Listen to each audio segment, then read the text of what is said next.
শিক্ষার্থীবৃন্দ, তোমরা শুভেচ্ছা নিও। আশা করি ভালো আছো এবং নিরাপদে আছো।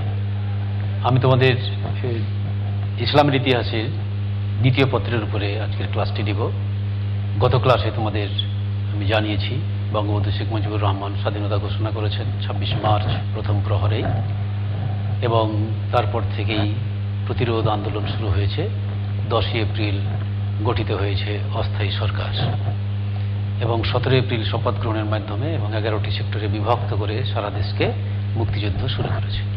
তো আমরা এই মুক্তিযুদ্ধে 11টি সেক্টরের পাশাপাশি আরও কিছু জিনিস নিয়ে আজকে কথা বলবো, যেগুলো বাংলাদেশের স্বাধীনতা অর্জনে জোরালো ভূমিকা রেখেছিল।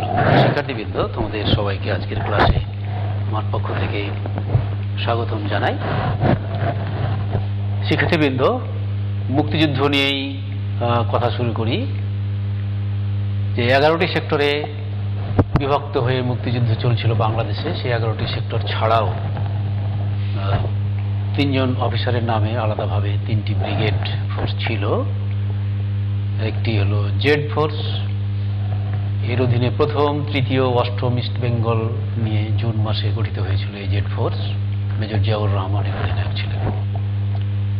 ছিল কে ফোর্স, চতুর্থ, নবম এবং 10ম ইস্ট বেঙ্গল নিয়ে মে মাসে গঠিত হয়েছিল K force. Major Khaled Mosharraf ছিলেন এর অধিনায়ক। এবং এস ফোর্স নামে যেটি ছিল, সেটি দ্বিতীয় ইস্ট বেঙ্গল এবং 3 নম্বর সেক্টর নিয়ে মে মাসে গঠিত হয়েছিল এবং মেজর কে এম শফিউল্লাহ এর অধিনায়ক ছিলেন। তাহলে জেড ফোর্স, কে ফোর্স এবং এস ফোর্স। নিয়মিত বাহিনী, মুক্তিযুদ্ধকালে নিয়মিত বাহিনী হিসেবে স্থলবাহিনী বা সেনাবাহিনী, নৌবাহিনী এবং বিমান বাহিনী গড়ে তোলা হয়েছিল। স্থলবাহিনী বাংলাদেশ সরকার 1971 সালের 9 অক্টোবর ভারতের জলপাইগুড়ি জেলার জলঢাকায় এক আনুষ্ঠানিক কুচকাওয়াজের মাধ্যমে 61 জন তরুণ মুক্তিযোদ্ধাকে সেকেন্ড লেফটেন্যান্ট পদে কমিশন দিয়ে বিভিন্ন সেক্টরে যুদ্ধে যোগদানের জন্য প্রেরণ করে।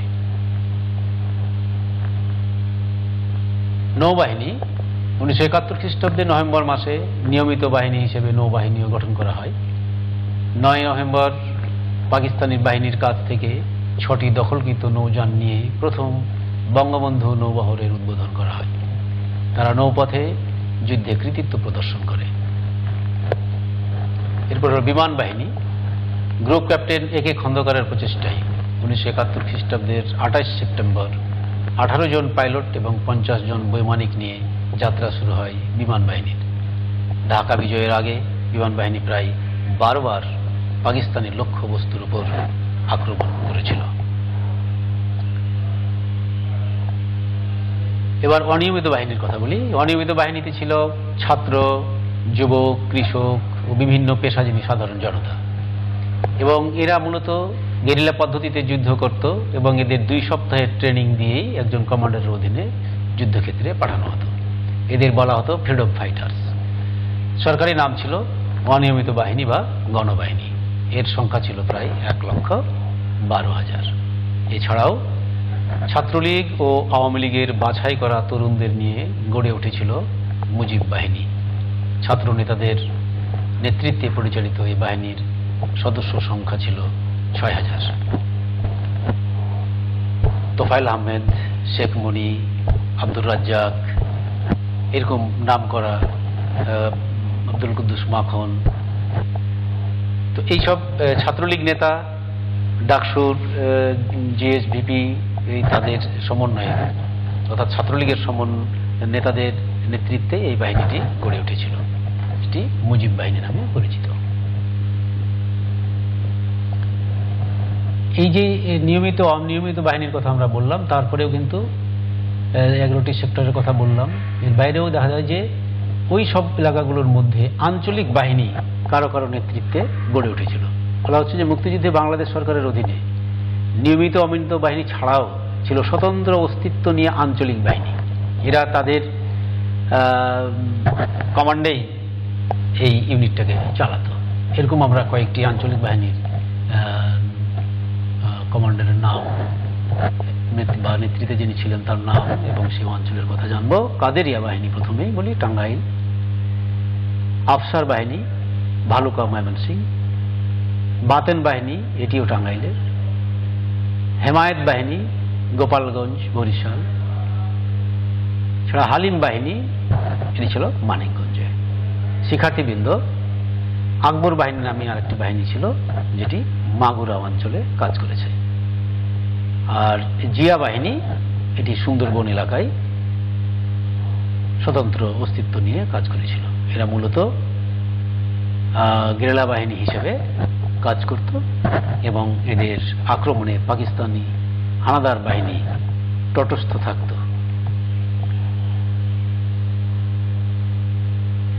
সর্বদলীয় উপদেষ্টা কমিটি গঠন। আমরা দেখেছি যে অস্থায়ী সরকার গঠিত হয়েছে এবং সেই অস্থায়ী সরকার যে কার্যনির্বাহ করবে এবং সেখানে একটা উপদেষ্টা কমিটি থাকলে তাদের কাজগুলো সুন্দরভাবে আরো পরিচালিত হবে। এই কারণে সর্বদলীয় উপদেষ্টা কমিটি গঠন করা হয়েছিল 1971 সালের সেপ্টেম্বর মাসে এবং যার নেতৃত্বে ছিলেন প্রধানমন্ত্রী তাজউদ্দিন আহমেদ।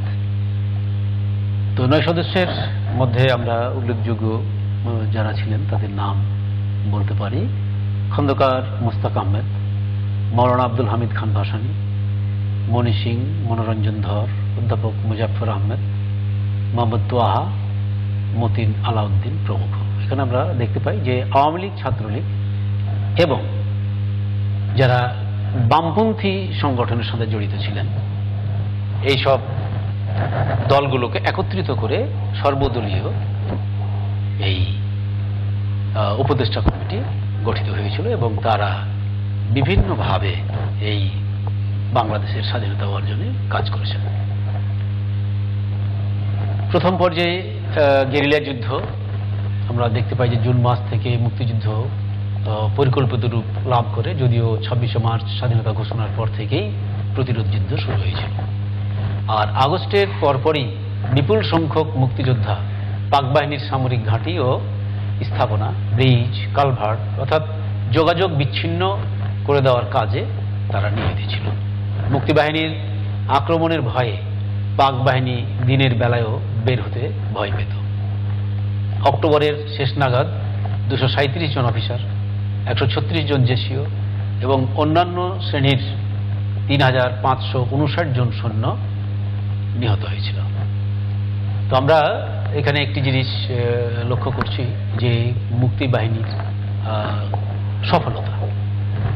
তো একটি কথা বলা প্রয়োজন যে পাক বাহিনী যখন প্রথম দিকে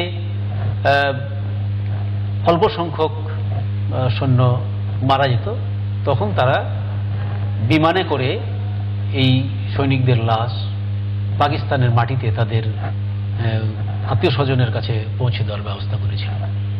কিন্তু যখন দেখা গেল যে মুক্তি বাহিনীর আক্রমণ জোরালো হচ্ছে এবং পাক হানাদার বাহিনী বেশি বেশি মারা যাচ্ছে, তখন হয়তো একটা বিরূপ প্রতিক্রিয়া পড়তে পারে এত লাশ ফিরে গেলে। এই কারণে তারা কিন্তু আর লাশগুলোকে তাদের আত্মীয় স্বজনের কাছে ফেরত দিত না। তো যাই হোক, শিক্ষার্থীবৃন্দ, আমরা দেখতে পাই যে অপারেশন জ্যাকপটের আওতায় নৌ কমান্ডোরা, এটা যেমন আমরা স্থল পথে দেখলাম তেমন আমরা জলপথে দেখি যে অপারেশন জ্যাকপট এটার আওতায় নৌ কমান্ডোরা কি করেছে, আগস্ট মাসে চট্টগ্রাম বন্দরে এমভি হরমুজ এবং এমভি আব্বাস নামক দুটি জাহাজ ডুবিয়ে দিয়েছে। এছাড়াও আমরা জানতে পারি যে সেপ্টেম্বর মাসে নৌ কমান্ডোরা 20টি পাকিস্তানি জাহাজ ধ্বংস করে। এভাবে বড় ধরনের 45টি অভিযানে প্রায় 126টি জাহাজ ডুবিয়ে দেওয়া হয়েছিল। একদিকে পাকিস্তানিদের এই যে কর্মকাণ্ড আমরা দেখছি যে 126টি জাহাজ ডুবে গেল বা তাদের নষ্ট করে ফেলা হলো, এই কারণে যেমন পাকিস্তানিদের মনোবল ভেঙে পড়েছিল, অন্যদিকে বিশ্ব দরবারে মুক্তিযুদ্ধ পরিচিতি লাভ করেছিল। পাক হানাদার বাহিনীর নির্যাতন, অত্যাচার, হত্যা ইত্যাদি বাংলার মানুষকে আরো ঐক্যবদ্ধ করে।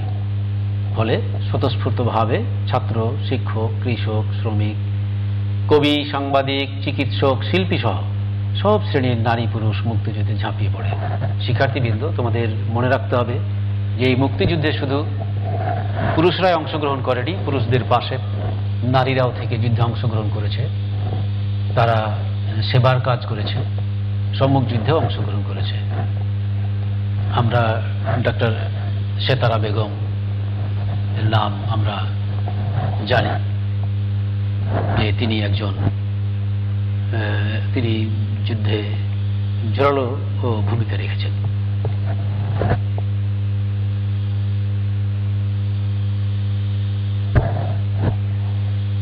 সারাংশ, আজকের আমাদের যে পাঠ আমরা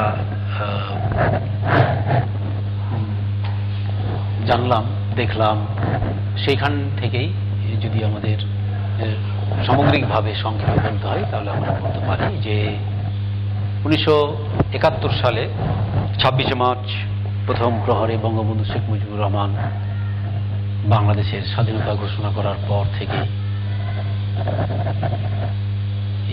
এই অঞ্চলে তথা তৎকালীন পুরো পাকিস্তানে প্রতিরোধ গড়ে উঠেছিল এবং অস্থায়ী সরকার 17 এপ্রিল শপথ নেওয়ার পর থেকে দেখা যায় যে কেন্দ্রীয়ভাবে তারা কমান্ড করেছে এবং মুক্তিযোদ্ধারা তাদের নির্দেশ মোতাবেক যুদ্ধ পরিচালনা করেছে। 11টি সেক্টরে বিভক্ত করা হয়েছিল সমগ্র বাংলাদেশকে, যেমন তেমন পাশাপাশি তার ছাড়াও Z force, S force, K force নামে 3টি আলাদা বাহিনী গড়ে উঠেছিল মুজিব বাহিনী। এছাড়া আঞ্চলিক ভিত্তিতেও আমরা দেখেছি যে মুক্তিযোদ্ধাদের নেতৃত্বে বাংলাদেশের বিভিন্ন জায়গায় স্বতন্ত্র বাহিনী গড়ে উঠেছিল এবং স্বতন্ত্র বাহিনীও বাংলাদেশের মুক্তিযুদ্ধে ব্যাপক ভূমিকা রেখেছিল। আমরা নিয়মিত এবং অনিয়মিত বাহিনীর আক্রমণের কথা আজকে জানলাম। নিয়মিত বাহিনী সেনা, নৌ এবং বিমান বাহিনী, এবং অনিয়মিত বাহিনীর মধ্যে ছাত্র, কৃষক, শ্রমিক, সাংবাদিক, সব পেশাজীবী মানুষই ছিল। এবং শেষ পর্যন্ত আমরা যে জিনিসটি সম্বন্ধে অবগত হলাম সেটি হলো, এবং যেটি আমাদের খুব গর্বের বিষয়, যে শুধু পুরুষরাই মুক্তিযুদ্ধে অংশগ্রহণ করেনি, এখানে নারীরা অংশগ্রহণ করেছিল। আমি ডক্টর সেতারা বেগমের কথা বললাম, তারামন বিবি, সেই নাম তোমরা শুনে থাকবে। তো এভাবে নাম না জানা অনেক নারী যুদ্ধে অংশগ্রহণ করেছিল এবং তারা অংশগ্রহণের মাধ্যমে যেমন সেবার কাজটি তারা করেছিল, পাশাপাশি মুক্তিযোদ্ধাদের মনোবলও আরো বাড়িয়ে দিয়েছিল। তো শিক্ষার্থীবৃন্দ, আমরা আজকে জানতে পারলাম যে পাকিস্তানি সেই হানাদার বাহিনীর বিরুদ্ধে স্বাধীনতা ঘোষণা হয়েছে বঙ্গবন্ধুর মাধ্যমে, এবং সেটা অর্জনের জন্য আপামর জনসাধারণ ঝাঁপিয়ে পড়েছে এবং সফলতা অর্জন করছে। আমরা আগামী ক্লাসে আলোচনা করব আমরা যে স্বাধীনতা অর্জন করলাম, কাদের অবদান কেমন, ক্ষয়ক্ষতি বা কেমন, ইত্যাদি জিনিসগুলো নিয়ে। তবে আজকের আলোচনা থেকে তোমাদের একটি বাড়ির কাজ আমি দিতে চাই। বাড়ির কাজটি আজকে তোমাদের জন্য থাকবে মুক্তিযুদ্ধে গেরিলা আক্রমণের কার্যক্রম আলোচনা করো। আমরা আলোচনায় আমি বলেছি যে গেরিলা যুদ্ধের মাধ্যমেই কিন্তু পাকিস্তানি সেই হানাদার বাহিনীকে বিপর্যস্ত করে দেওয়া হয়েছিল, এবং এই গেরিলা বাহিনীর আক্রমণের ভয়ে তারা এক পর্যায়ে তাদের ব্যারাক থেকে বের হওয়ার মতো, দিনের বেলায়ও বের হওয়ার মতো সাহসটিও হারিয়ে ফেলেছিল। শিক্ষার্থীবৃন্দ, তোমাদের আশা করি যে আজকের ক্লাসটি ভালো লেগেছে, এবং বাংলাদেশের ইতিহাস প্রত্যেকের জন্য জানা খুবই জরুরি। বাংলাদেশের ইতিহাস না জানলে দেশকে ভালোবাসা যাবে না, আর দেশকে ভালো না বাসলে একজন নাগরিক হিসেবে পৃথিবীতে জন্ম নেওয়ায় বিফল হয়ে যাবে। তো আমি আশা করি যে আজকের ক্লাসটি তোমাদের মনে থাকবে, এবং তোমাদের বাড়ির কাজ যেটি দিলাম সেটি তোমরা লিখবে। পরবর্তীতে এটি আমি চেয়ে দেখে আবার তোমাদের কাছে ফেরত দেব। তো সবাইকে এই ক্লাসে অংশগ্রহণ করার জন্য ধন্যবাদ জানিয়ে আজকের পাঠ এখানেই সমাপ্ত ঘোষণা